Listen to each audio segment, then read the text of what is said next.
The morning I found the medical report in my husband Ryan's briefcase, a cold dread settled in my chest. It wasn't supposed to be there, tucked between legal briefs and client notes, but there it was, a diagnosis for a progressive neurological condition, untreatable, life-altering. My knees buckled as I sat at the kitchen table of our Seattle townhouse, the city's gray drizzle blurring the world outside.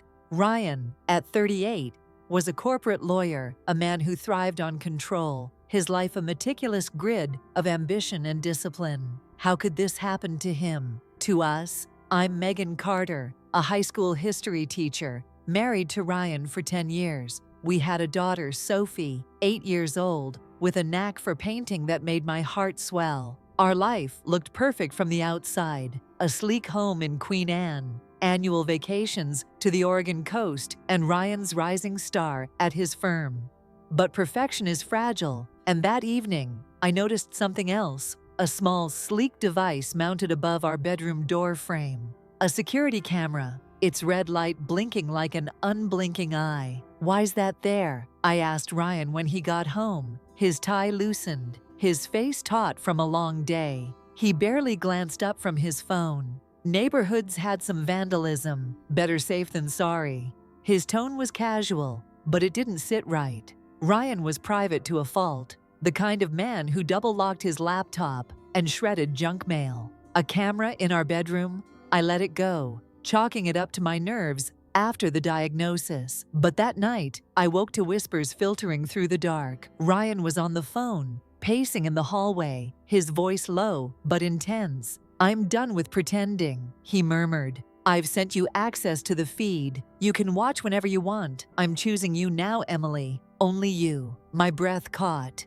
Emily. The name hit like a stone sinking into still water. I lay frozen, staring at the ceiling, as his words carved a hollow space inside me. The man I'd vowed to stand by, through sickness and health, was promising himself to someone else, and he'd given her eyes into our private world. The next morning, I sat at the breakfast table, Sophie humming as she sketched a sunset. Ryan sipped his coffee, his face unreadable, as if nothing had changed. I wanted to scream, to shatter his calm, but I didn't. Instead, I decided to learn who Emily was, and what kind of woman could unravel the man I thought I knew. Ryan's diagnosis wasn't something I could ignore. The doctor had been blunt. The condition would weaken his muscles, steal his strength, and eventually his independence. I'd planned to face it with him, to be the wife who weathered the storm. But his betrayal shifted something in me. If he was choosing another path,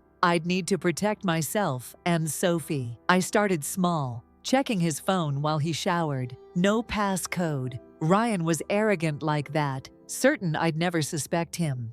His call log showed late-night conversations with a number I didn't recognize. I cross-referenced it with an old email from months ago, when Ryan had sprained his ankle hiking in the Cascades. A woman had found him, called for help. I'd thanked her over the phone, her voice warm but reserved. The number matched. Her name was Emily Larson, a barista at a cozy coffee shop near Pike Place Market. I found her on social media. Not much, just a few photos of her pouring lattes, her smile soft but guarded. She was in her mid-30s, with auburn hair and a quiet charm. Nothing about her screamed homewrecker, but appearances lie. I visited her shop on a rainy Tuesday, ordering a cappuccino to blend in. Emily moved with practiced ease, chatting with regulars, her laughter like a bell. When she handed me my drink, her eyes lingered a moment too long. "You look familiar," she said, tilting her head. "Have we met?" I forced a smile. Maybe I just have one of those faces. Back home, I dug deeper. Ryan's laptop yielded more, a hidden folder with photos of Emily. Not posed, but candid, taken from a distance. Her pouring coffee, her reading a book by the window, her walking through the market. Months worth, a quiet obsession. My stomach churned, but I kept going, piecing together their story. Ryan's routine had shifted 6 months ago. His evening jog stretched longer, his returns home marked by silence. I'd thought it was stress. His firm was handling a merger, the kind that kept him up late. Now I saw it clearly. Those runs took him to Emily's shop, where he'd linger, buying coffee he didn't drink, chasing a connection I hadn't noticed was missing. I wasn't the type to confront without a plan. If Ryan wanted out, he'd face consequences. I started by securing Sophie's future. Our joint account held years of savings, but I noticed withdrawals, small at first, then larger, coinciding with his late-night runs. I met with a financial advisor, quietly moving funds into a trust for Sophie, untouchable by Ryan's legal maneuvers. He was a lawyer. He'd know how to strip me bare in a divorce. I had to be smarter. Next, I needed leverage. I hired a private investigator, a discreet woman named Lisa, who specialized in messy divorces. She tailed Emily, uncovering her past. Emily had been married once, to a man who'd suffered a stroke on their honeymoon. She'd cared for him for years, earning her a reputation as a saint in her small hometown. After his death, she'd moved to Seattle, starting over. The story painted her as selfless, but Lisa found cracks, whispers of debts, a stepson she'd left behind, a life not as pure as it seemed. Lisa also got me access to the camera's cloud feed. Ryan hadn't bothered with strong passwords, another sign of his hubris. I watched recordings, my heart pounding. Late at night, when I was asleep, Ryan would check the feed, ensuring Emily could see our room, empty of intimacy. It was a performance,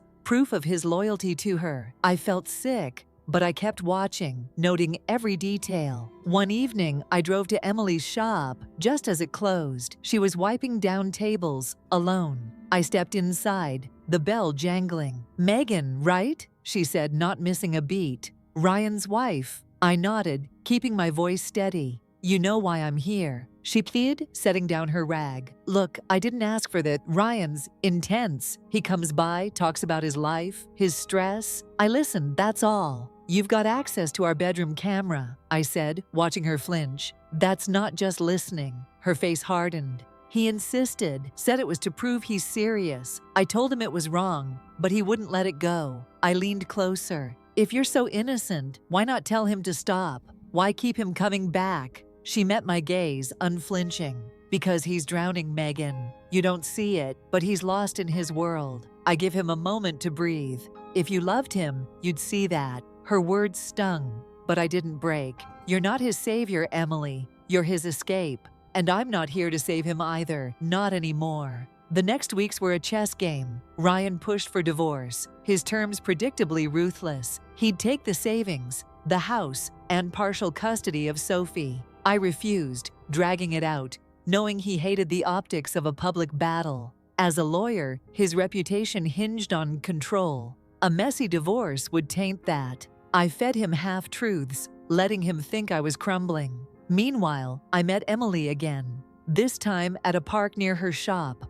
I brought photos from Lisa's file, not of her and Ryan, but of her past. A grainy image of her stepson, now a teenager, glaring at her during a heated argument. A receipt for a loan she'd never repaid. "You're not who Ryan thinks you are," I said, sliding them across the bench. She paled but recovered quickly. "You're desperate, digging up old dirt. Ryan knows me. He trusts me. Does he know you've been texting your ex's brother, asking for money?" I asked, bluffing but hitting close. Lisa had found those texts, vague but suggestive. Emily's jaw tightened. "You're playing dirty, Megan. But I'm not the one breaking a marriage." I smiled faintly. "Neither am I. Ryan did that himself."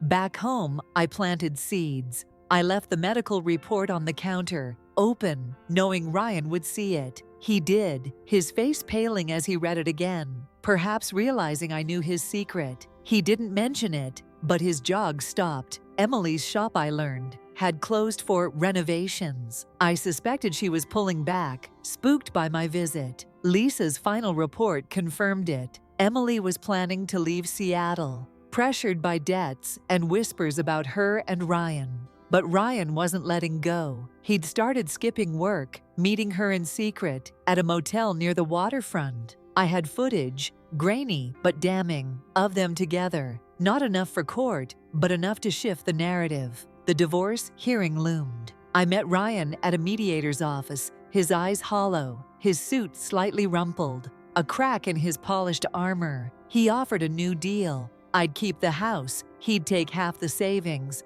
and we'd share custody. Sophie stays with me, I said firmly. You're not stable, Ryan. Not with your health, not with her. He bristled. You can't use that against me. I'm still her father. Then act like it, I shot back, not like a man chasing a fantasy. He froze, then nodded curtly. Fine. The house and Sophie. I'll take the money. I agreed, knowing the trust I'd set up protected most of it. Ryan thought he'd won, but I'd already moved the pieces he didn't see. That night, and I watched the final camera feed. Ryan sat in his car outside Emily's apartment, typing furiously on his phone. I didn't need to see her reply, but to know she'd left him hanging. Emily was gone, Lisa confirmed, back to her hometown, chasing a fresh start or running from her past. 6 months later, Sophie and I moved to a small town near the San Juan Islands. The house was modest, but the view of the water felt like a promise. Sophie painted every weekend, her canvases bursting with color. I taught at a local school, finding joy in students who argued about history like it mattered. Ryan's condition worsened, Lisa told me in a brief update. He'd left his firm, his savings drained by medical bills and bad investments. Emily never contacted him again, her coffee shop now a vape store. I didn't gloat. There was no point. Ryan had chosen his path, and I'd chosen mine. One evening, Sophie looked up from her sketch pad. Mom, are you okay? Like really okay? I smiled, ruffling her hair. I am, kiddo. We're free. And for the first time in years, I believed it. If Megan's battle against betrayal kept you on the edge of your seat, please hit that like button. It means the world. Subscribe so you don't miss our next gripping story. In the comments, let's dig deeper. What would you have done if you found out what Megan did about Ryan and Emily? Or tell us, have you ever uncovered a secret that changed everything? Drop your story below. We're dying to read it.